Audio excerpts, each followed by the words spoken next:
Hello friends, welcome back to the channel, or if you are new here, welcome. I didn't post this video over the weekend because I ended up having a very minor cold over Thanksgiving. I don't know if you remember from my last video, I had a really terrible migraine. I'm not really sure if they had something to do with each other, but it ended up being a very minor cold. And then I had like no voice. So I was kind of waiting for my voice to come back so I could do a voiceover for this video.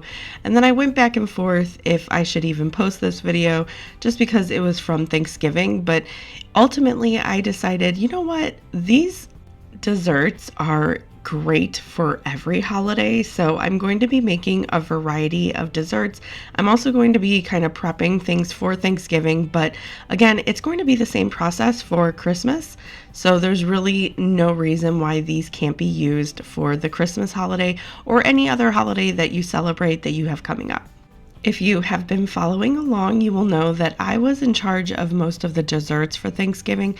We had about 25-30 people that were coming around for Thanksgiving at our family's house, and I was in charge of bringing a good amount of the desserts. So I figured I was going to start with all of this by doing all of the pie crust first, and then I would go through and do all of the insides of the pies and kind of just work one by one. I had some pies that were repeat ones, so I wanted to do like those in bigger batches, and then that way I can just go ahead once I finish those, like the chocolate cream pies. I had 3 of those. With 2 of these were the pie crust for the chocolate pies, and then I was going to be doing just a traditional pie crust for the last one. So I was going to do the actual pudding part of that all in one big batch and then just pour them into the pie crust to set. So I figured that would be easiest to do if I had most of the pie crust done ahead of time. So I'm starting with a couple of graham cracker pie crusts. I know that these are easiest to buy at the store. However, I find that they taste a lot better when they're homemade. So I am actually doing slightly different recipe, and I'll have that down below.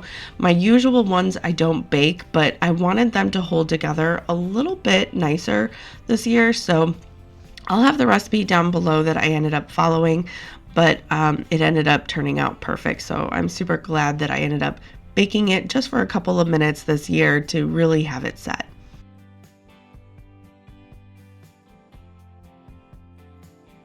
While those are in the oven baking for a couple of minutes, I am going to get started on my cinnamon rolls from my last video. So I prepped them in my last video, and then this is the very next day where I was prepping everything else. I prepped the dough and did a first rise in the fridge. And then after that, I'm going to put this mixture inside of it. This is the cinnamon and brown sugar mixture with some butter. I'll spread that onto the cinnamon rolls, then I'll cut them and put them in the pan that I plan on bringing them to Thanksgiving in, and I'll have them do their second rise in that pan.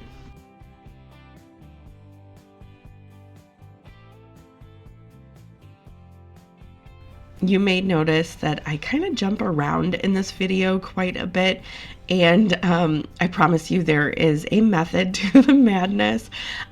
So in most videos you kind of put, when you're editing, you put the like things together. So if I'm making a lasagna, you put the lasagna all together and you show the finished product before you move on to the next thing. It just makes the most sense in your mind.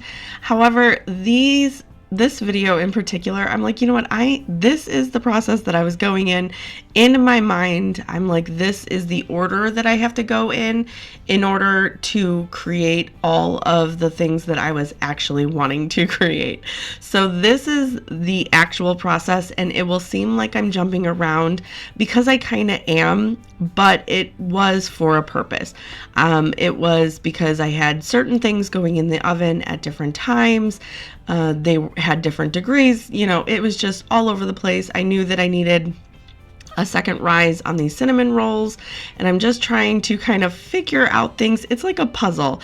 And if you are a baker and you have a bunch of different baking things that you need to get done, you know that it is like a puzzle trying to figure out how and when you can do each item, how you can put them into the oven together at the same temperatures, working in different rises for different things. So that is why I decided, you know what, I'm just going to show the process that this is the order that I'm going in.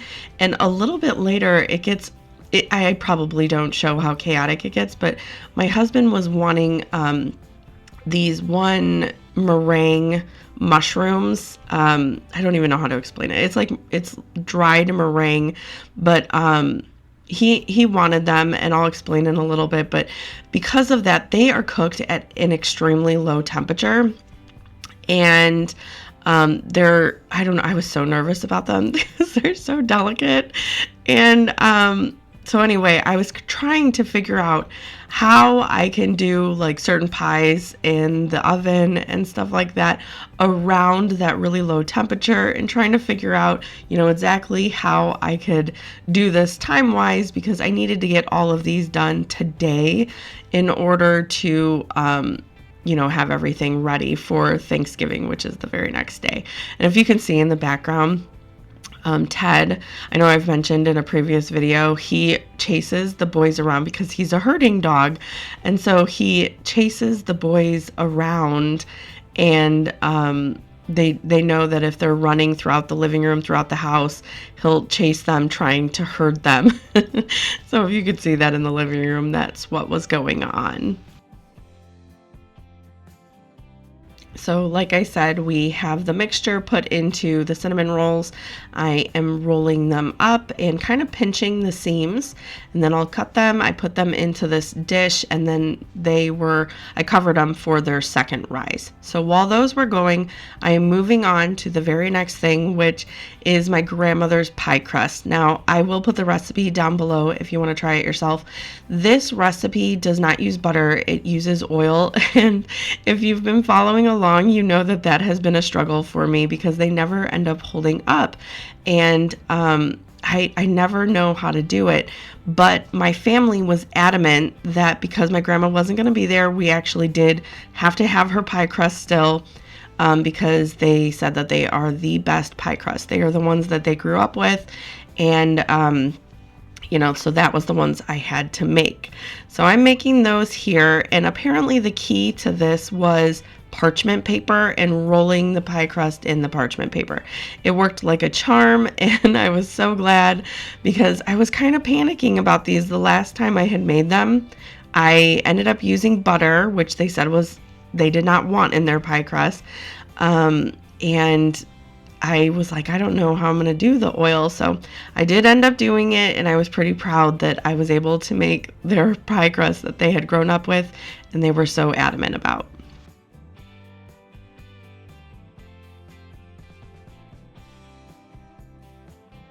I also do want to note that I am not going to really be walking you through any of the recipes in today's video, only because it is kind of sporadic, and a lot of these I've actually made previously. I just recently did a dessert video, and a lot of these are in that video. So I will link below any of the recipes that are kind of newer today. I'll put those down below in the description box, and then any of them that I have done previously, I'll go ahead and link where you can find them down below in the description box. I figured that would be easier than kind of having to walk you through the chaos that was going on in my kitchen. Also, I don't end up showing you all of the recipes today because, like I said, I just posted some of them. So like the chocolate cream pies, I just did in one of my recent dessert videos. So I'll have that link down below, but you will not see the entire recipe being made in this video. I think with everything I had to make, it would just be such an incredibly long video.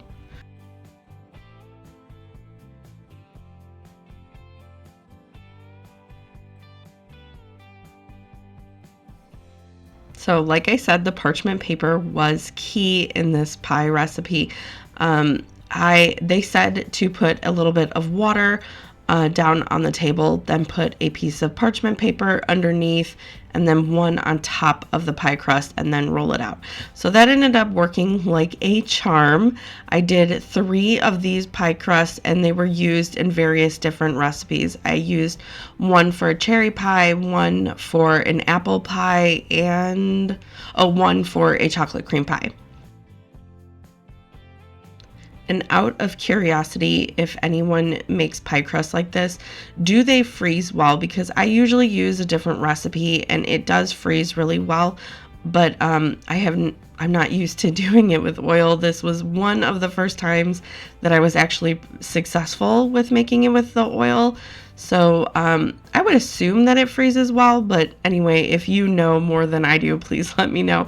Do these freeze well? So then I can just, make them ahead of time for the next time.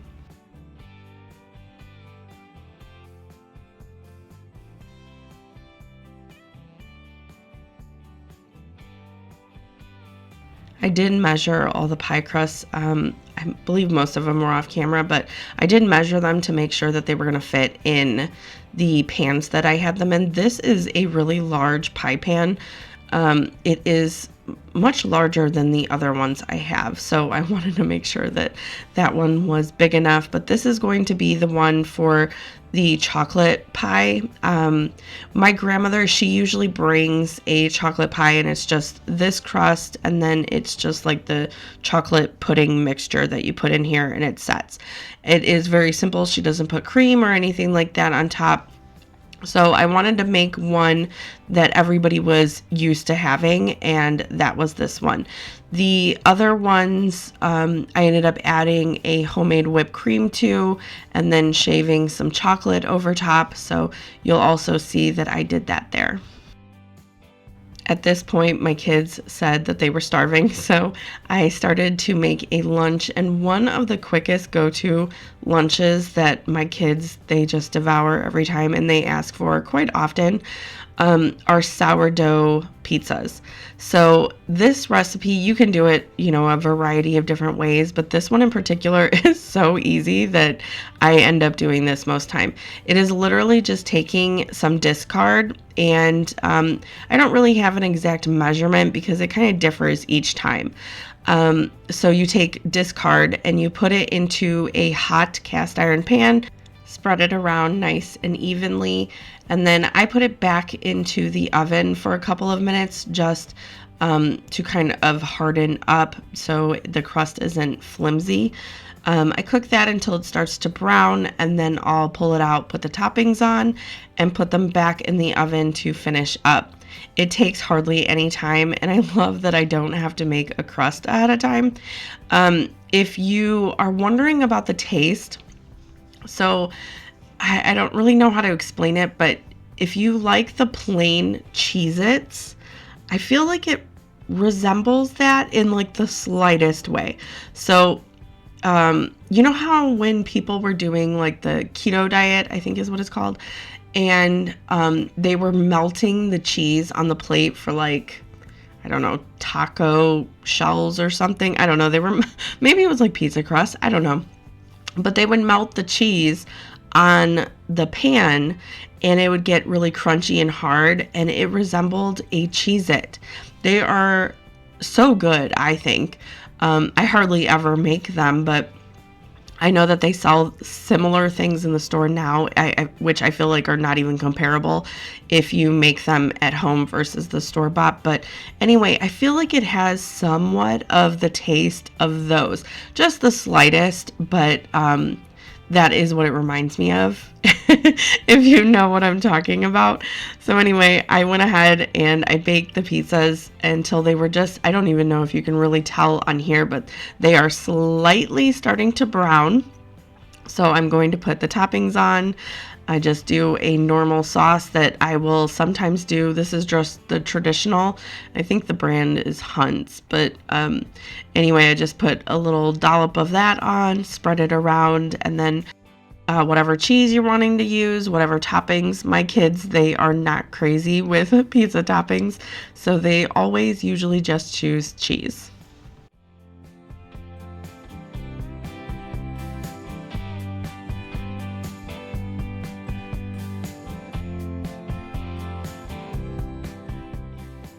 And if you can see in the background of my stove, I have another pie crust that I didn't end up showing you, I think because I was kind of testing them out. But usually I also do, just like the graham cracker one, I do an Oreo one for my Reese's pie. And I did it differently this year because, again, it tends to fall apart when you don't bake it ahead of time. So I wanted to test it with baking it. So I added to the normal recipe that I use for my Oreo crust, I added in about a tablespoon of flour and mixed that up into the mixture. And then I patted it, into the pan, and I baked it for about 7 to 10 minutes, kind of just depending on your oven. And it hardened and it created almost like a cookie crust. So anyway, I really liked how it held together significantly better this year. But I also did that with the graham cracker and this Oreo crust that, like I said, I will end up using for my Reese's pie that my 8-year-old, he asked for, but I have been making it for years. I'm kind of known for it, and that is one of my biggest requested pies every single year. So the pieces are now done. These are, I don't know, medium-ish, large-ish pans, and they make kind of smaller ones. That's why I like to do them for lunch.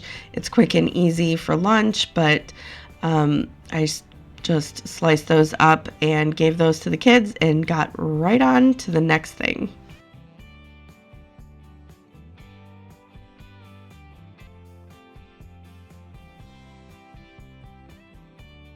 Here's how the chocolate pies turned out. So I made a pudding mixture on the stove, and then I poured it into all 3 of the crust that I had already prepared. So I'm going to let those set, and then a little later I will put on, I'm actually waiting to put on the whipped cream and the chocolate shavings until we actually get there, because I am a little worried about transportation of all of these desserts, and I'll talk about that a little bit later, and I'll actually show you how I ended up fixing that. So, but in the meantime, I did a cherry pie with my grandmother's pie crust, and this was just from a can, so I didn't figure I needed to really share how I did that. This was another prepared pie crust that I did. I actually did 2 cans of the cherry pie filling, and then I did a lattice crust on top, and I brushed it with some egg wash and sprinkled sugar on top, and I'll bake that in the oven. I also did an apple pie, and I will link down below the video where I shared the apple pie mixture as well. But these were super easy to throw together. This was how it turned out. I absolutely love making berry pies because I love how they kind of bubble out of the crust. I just love how they look. I actually don't even like eating them. I'm not a pie person, but I love how they look when they turn out. So anyway, that is how they turned out, and I am jumping back and forth again here because these were the meringues that I was making, and I was trying to figure out when I can have availability for the oven, because these also took like 2 hours to they took 1 hour to bake in the oven, and then 1 hour in the oven just kind of sitting with the door ajar. So I'm like, these are going to take some time, and I needed to finish up, a bunch of other things. So that's why it's kind of chaotic and all over the place. We're basically these meringues. But a little bit of a backstory of these. I do plan on making these in another video so you actually see the full process. This was the very first time I was making them, and honestly, I had a lot of anxiety about it, if I have to be completely honest, because I know that they're very temperamental, and I don't know. I was super scared because I had never done meringues, and I'm so excited with how they turned out, and so excited they were actually very easy to do. So if you're interested in learning this whole process, I do plan on sharing it in an upcoming video, But my husband, he has an aunt from New York, and she would send these every single year for Christmas. And I don't think they've gotten them the last few years, or at least they have not been passed on to us. And they were one of his favorite things. They were one thing from his childhood at Christmas time that he remembers, and it was one of his, fondest memories of Christmas time. So no one has tried to really recreate them. We've had his aunt's recipe, but we have not tried to recreate them. And probably because it seems a little scary. So anyway, I'm like, you know what? I'll try to make them. I had all the stuff for them. So I tried, and I am terrible at piping. I'm just going to start with that. I am putting them in a piping bag, and she was very specific in her notes on exactly how to pipe them. So this actually, I thought I was doing a not really great job, but it actually turned out to where even the wonky ones, they were able to be used. And so I was super excited about that. But what I'm doing is I am piping little stems, and it's hard to see now, but I will show you the finished product in the end. My daughter, we ended up sitting here very late at night and piecing these little meringue mushrooms together with chocolate and then sprinkling cocoa powder on them. And my husband, he was like, these turned out amazing. They're exactly what he remembered. And I love, like I said, they are wonky, and I'm like, I don't know what I'm doing. But they ended up turning out. And I'm like, you know what? It's not, at this point, I'm like, it's not so much about what they look like, as long as they just turn out in flavor. So that is what I was going for. But like I said, they ended up turning out really cute, I think. And not all mushrooms, they're like snowflakes. Not all mushrooms look exactly the same. And that was kind of the creativity of it, and something I really, really like. They all were a little bit different. They all were a little wonky, and I don't know, they were super cute. I'm so excited with how they turned out, and the fact that, I brought back another childhood memory for my husband. So I pipe them on, and because they're mushrooms and they're like a little round on top, I am dipping my fingers in a little bowl of water that I have on the side and just kind of patting down the point on top. I did end up doing that slightly with some of the stems, but I figured that I could kind of use the point on the stems to help put them into the bottom of those little caps. Now, I did have quite a bit of the meringue left, and I didn't want it to go to waste, so I'm just piping some little, I don't know, dollops, I don't know what you would call these, but I ended up piping these. These were larger than the other ones, and what we did was we just dipped the bottom of these in the chocolate once they were all done. So like I said, I do plan on making these again for Christmas coming up. So if you are interested in the full recipe and everything for those meringue mushrooms, I will have that in an upcoming video. We are watching the Macy's Day Parade, getting ready to leave, but I wanted to show you everything that I ended up making and I'm going to be bringing to Thanksgiving. So this actually just got done. I made it this morning. This is a honey butter cornbread. So I got a big pan of that. So I did 3 of these chocolate pies, and I'm going to top with my homemade whipped cream, but I'm not going to do that until we get there because I'm a little nervous about transporting all this. So I'm going to wait to put the toppings on both of these. These are just the same thing. And then they have the graham cracker crust. And then this one's more of the traditional chocolate pie that my grandma usually makes. So I just did it with her homemade crust, and then I'm not going to put any cream on it.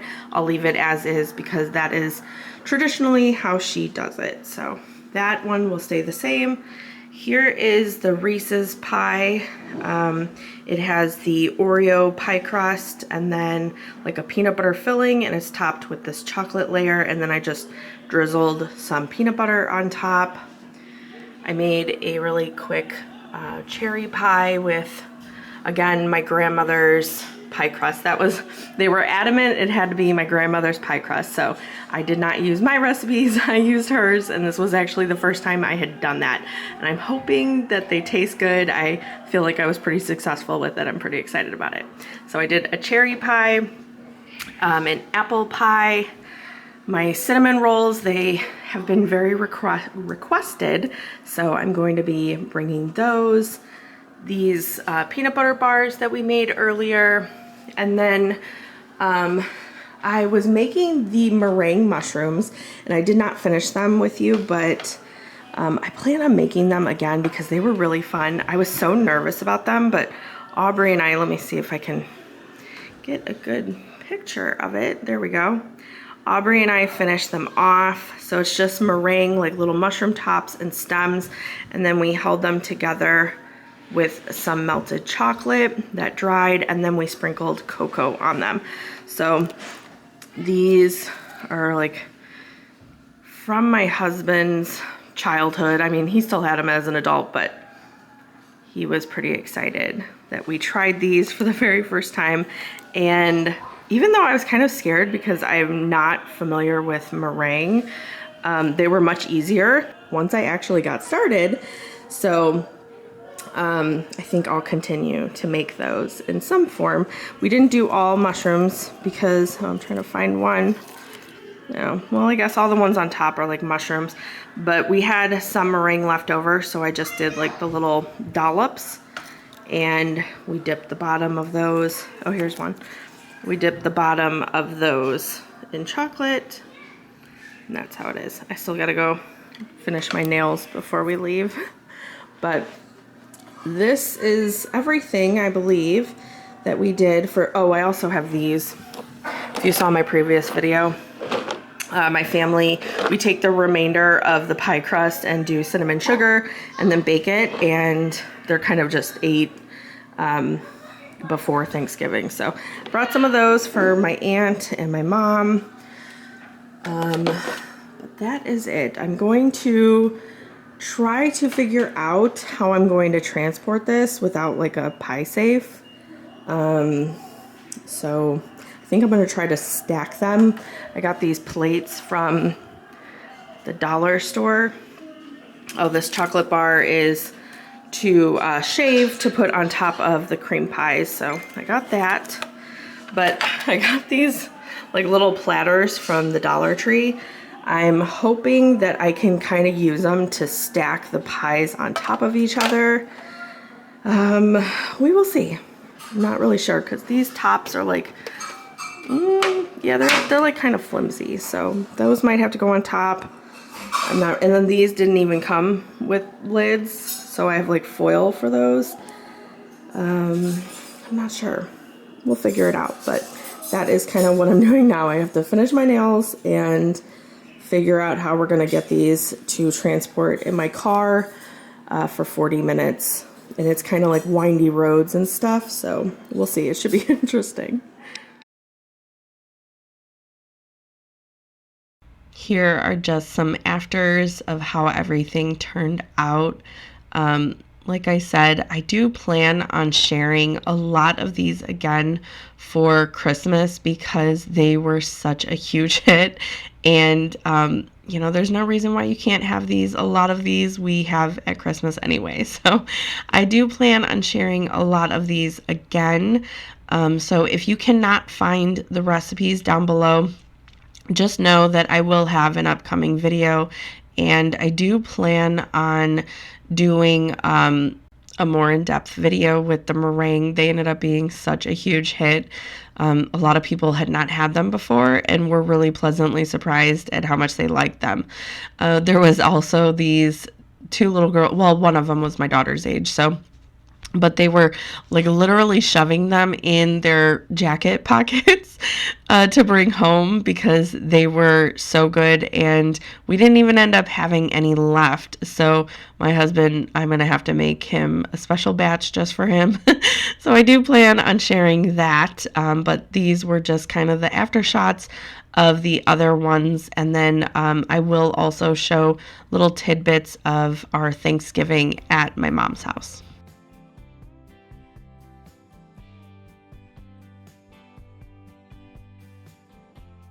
I want to share this in case you do not have a pie safe and you're transporting a ton of like baked goods and stuff. So this actually worked. I was pretty excited. I have a couple different, our cat's getting into one. I have a couple different like of these sturdier bags.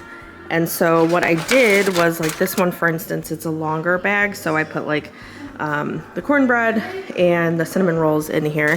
But so it didn't kind of collapse on top, I used these plates upside down because it sits on the frame of the pan, and so then it's not like caving into the pan. And then I put this lighter one on top. It has a flimsy lid, so it kind of has to be on top anyway. This one's not really like that, but I'll show you over here. So these are a little warped, but that's okay. These are really sturdy bags. So I have 3 of these total, and I wrapped a towel in so they don't shift. But same thing in here is I use these plates upside down so they hit the frame of the pies. And this is the one the cat just stepped on. But so it's not going to kind of like cave the pies in. And then I have 3 stacked in here. I have 2 stacked in this one with these on top. And then, like I said, I'm just kind of tucking a towel around so then they don't shift around when we're going over these curves and hills and stuff like that. So just an FYI, if you're like me, you don't have a pie safe or one of those really nice carriers, this is a way that you can transport. You saw I ate a ton of things, and I feel pretty confident now that we can go on these winding roads for 40 minutes and have at least most of them intact. Little bit of a spoiler alert, but all of the pies did make it. There was no issues at all, and I was so super excited.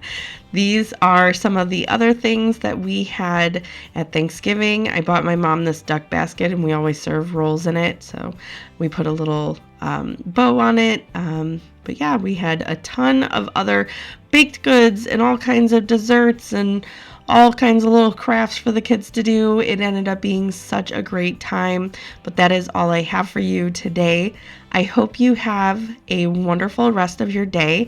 I hope you had a wonderful Thanksgiving if you are in the US. But anyway, I will see you in the next one. Bye.